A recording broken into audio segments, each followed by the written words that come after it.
Halo teman-teman, berjumpa lagi di channel saya, channel dalam acara Ngobrol Santai. Di mana ngobrol santai ini kita bisa membahas apa saja yang terjadi di dalam kehidupan kita, terutama untuk meningkatkan kualitas hidup kita tentunya.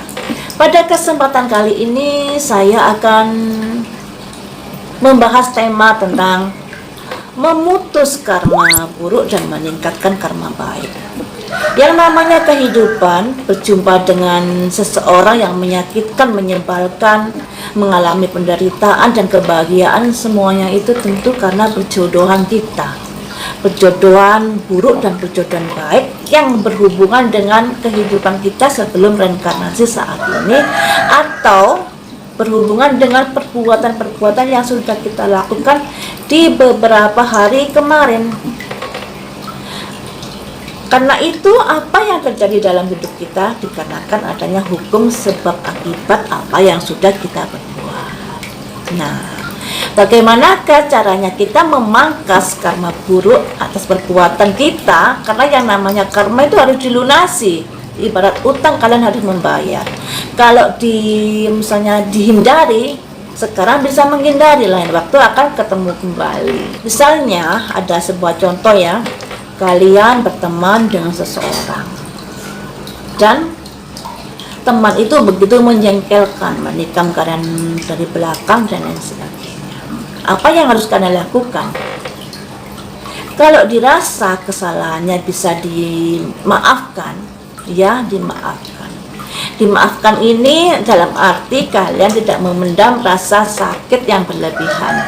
Saya bilang rasa sakit yang berlebihan karena kita terhubung dengan memori. Kita juga manusia biasa. Jadi kalau seseorang itu begitu menyakitkan pada diri kita, otomatis kita akan sedikit ada historinya ya. Selagi histori itu tidak sampai mengerak di dalam hati, tidak sampai menjadikan kebencian yang berlarut-larut, kebencian yang berbuah dendam, masih bisa dimaklumi. Namun usahakan apa yang dilakukan seseorang itu jangan dibalas. Dengan begitu karma itu akan mandek sampai di situ. Dengan begitu kalian tanpa disadari sudah membayar karma buruk kalian.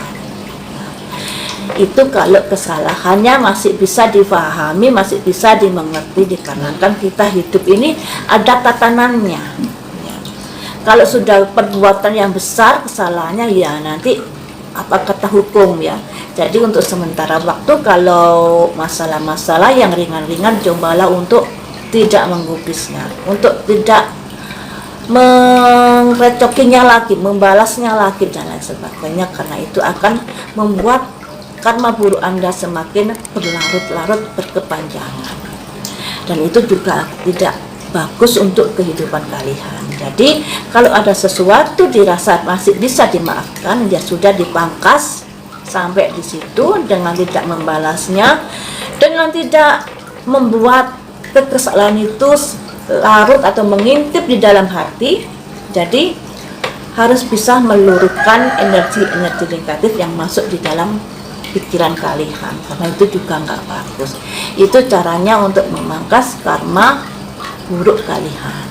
Kemudian ada salah satu contoh, kita hidup ini bertemu dengan seseorang dikarenakan berjodohan.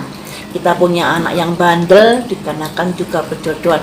Punya suami yang begini yang kurang bisa begitu ya, itu juga karena berjodohan. Jadi kalian harus bisa menerimanya semuanya itu sebagai upaya untuk membalas, untuk membayar karma buruk kalian. Dan bagaimanakah kita harus menyikapi hal ini? Misalnya kalian mempunyai seseorang anak yang bandelnya gak ketulungan ya. Apa yang harus kalian lakukan? Seseorang anak yang demikian hadir dalam keluarga kalian, tentunya ada sebuah sebab akibat ya, yang berhubungan dengan kehidupan masa lalu kalian. Jadi anak yang demikian itu juga mau nggak mau jangan dibenci, harus diarahkan, karena itu merupakan sebuah buah tanggung jawab, sebuah PR yang harus kalian jalani ya. Kadang-kadang kita sebagai orang tua ya kesel, aduh anak saya kok begini, perbuatannya kok selalu mencong ke negatif melulu. Nah, bagaimana kamu menyeimbangkan hal ini? Yang namanya karakter bawaan itu sulit untuk diubah kecuali seseorang itu tadi berusaha untuk mengubahnya sendiri. Kita menasehati, kita menuntun sekedar itu saja. Tapi kalau seseorang ini tidak kontak hatinya, akan sulit untuk berubah watak dan tabiatnya. Namun ada sebuah cara di mana kalian bisa menuntut seseorang itu dengan cara yang tidak disadari. Kalian lihat kebiasaan seperti apa, kegemarannya itu seperti apa. Misalnya seseorang ini memang bandel, memang suka menyakiti orang lain. Nah, tapi seseorang ini mempunyai jiwa sayang kepada binatang. Pada jiwa sayang kepada binatang inilah kalian bisa memupuk dia untuk menabung karma baiknya dengan membantu binatang-binatang yang menderita di sekitar kalian, menolong, ya, bukan mengurung loh ya. Jadi membebaskan binatang itu untuk tetap hidup bebas, tapi memberi makan, mengobati kalau sakit dan lain sebagainya. Otomatis seseorang anak tadi yang perbuatannya lebih mencong ke negatif agak ada tabungan karma baik dikarenakan kalian sudah menuntunnya, ya. Jadi itu bagus sekali.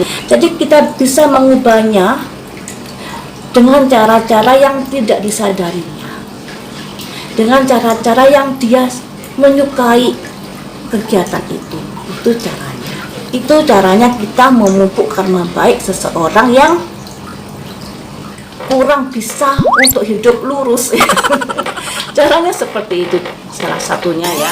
Sebuah kejadian yang terjadi di klien saya kapan hari, dia konsultasi tentang temannya yang sulit berjodoh. Karena apa? Apa karena pola pikirnya? Apa karena keinginan yang high class dan lain sebagainya. Namun setelah saya lihat seseorang ini terjadi mengalami masalah jodohnya yang agak kurang bagus dikarenakan ada hubungannya dengan masa lalunya.